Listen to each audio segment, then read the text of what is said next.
Hindi cinema के सुनहरे दौर में अगर किसी विदेशी चेहरे ने विलेन के तौर पर धाक जमाई तो वो नाम था बॉब क्रिस्टो का, जिसे हिंदी की समझ नहीं थी। वो बॉलीवुड का खतरनाक विलेन आखिर कैसे बना? नमस्कार, मैं हूँ मातंगी। इंडियन सिनेमा के इतिहास में विलेन्स की एक लंबी लिस्ट रही है, लेकिन 80 और 90 के दशक में एक ऐसा चेहरा पर्दे पर उभरा जिसने अपनी नीली आंखों और कद-काठी में ऑडियंस के दिलों में खौफ भर दिया। हम बात कर रहे हैं बॉब क्रिस्टो की। बॉब सिर्फ एक एक्टर नहीं थे, बल्कि वह बॉलीवुड के पहले ऐसे विदेशी विलन बने जिन्होंने अमिताभ बच्चन, अनिल कपूर जैसे दिग्गज हीरो को पर्दे पर कड़ी टक्कर दी और कई बार तो उन्हें जमकर पीटा भी।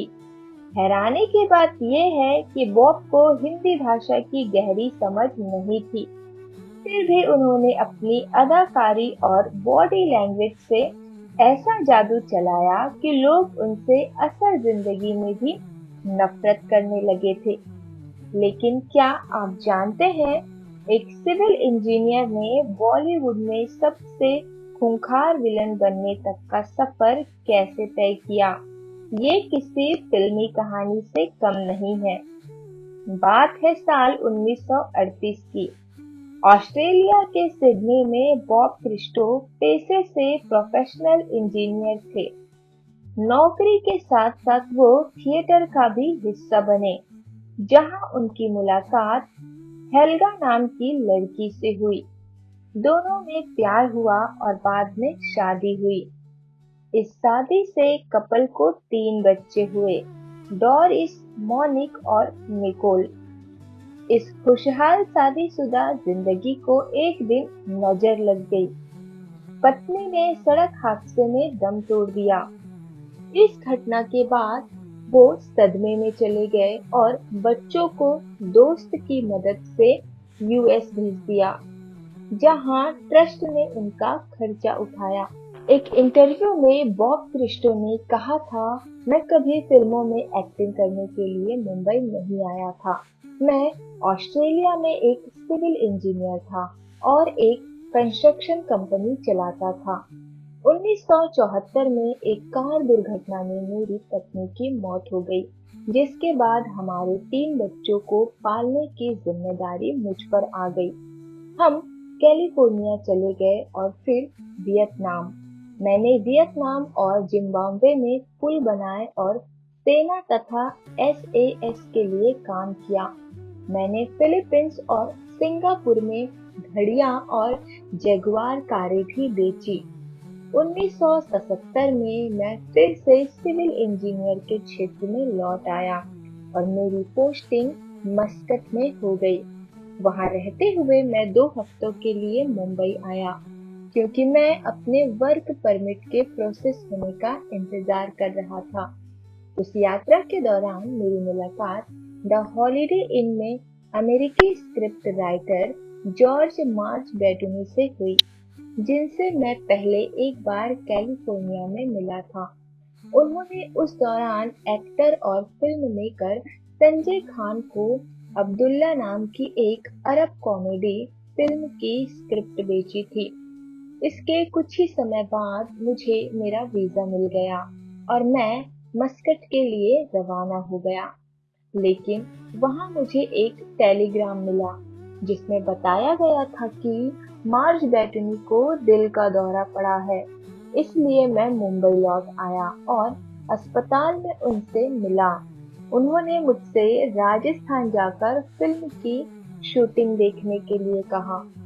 इसलिए मैं हवाई जहाज से राजस्थान गया और वहां खान से मेरी दोस्ती हो गई। फिर उन्होंने मुझे बताया कि फिल्म में एक दुष्ट तांत्रिक का किरदार सामने आया है और पूछा कि क्या मैं उसे निभाना चाहूंगा। उन्होंने मुझसे अपना सिर मुंडवाने, पूरी दाढ़ी बढ़ाने और अपनी आंखों में भेंगापन लाने के लिए कहा। मुझे हिंदी का एक शब्द भी बोलना नहीं आता था और मैंने हाँ कह दिया। और फिल्म में काम किया। हालांकि फिल्म की कहानी फारस पर आधारित थी, लेकिन उसकी शूटिंग राजस्थान में हुई। इसी इंटरव्यू में एक्टर ने बताया कि जब तक अब्दुल्ला रिलीज हुई उसके बाद मुझे 3 फिल्मों के ऑफर और मिल चुके थे। मेरे बारे में बात फैल गई थी। मुझे सीधे प्रोड्यूसर और डायरेक्टर के फोन आने लगे।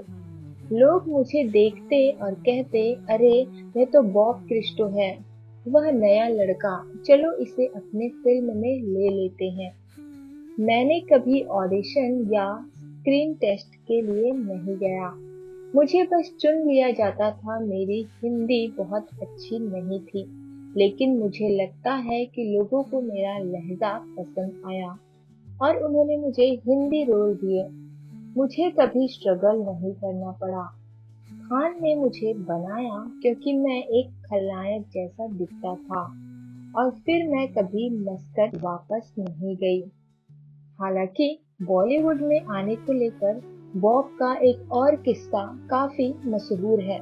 रिपोर्ट के मुताबिक एक बार बॉब की नजर टाइम मैगजीन पर पड़ी, जिसके कवर पर बॉलीवुड की उस दौर की सबसे खूबसूरत एक्ट्रेस परवीन बॉबी की फोटो थी।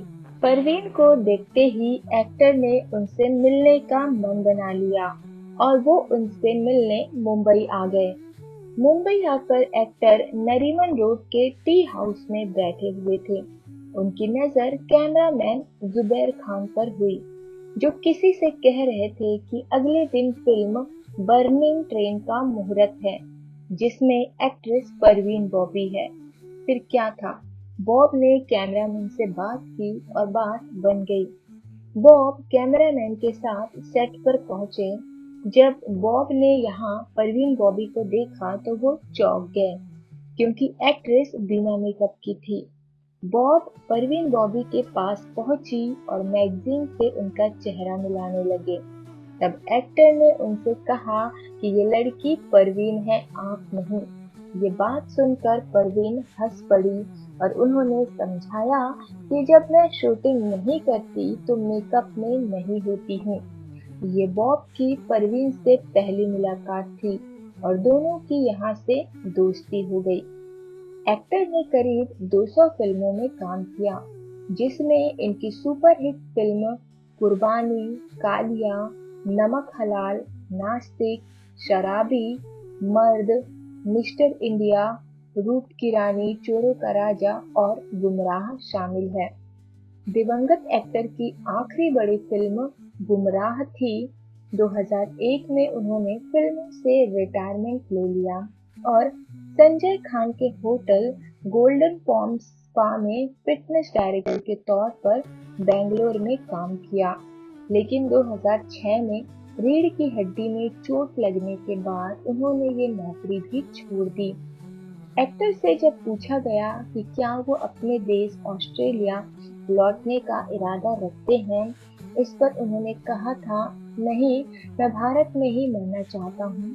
यहाँ के लोग मुझे बहुत पसंद है, वे बहुत मेहमान नवाज हैं और मैं यहाँ कुछ अच्छे दोस्त भी बनाए हैं।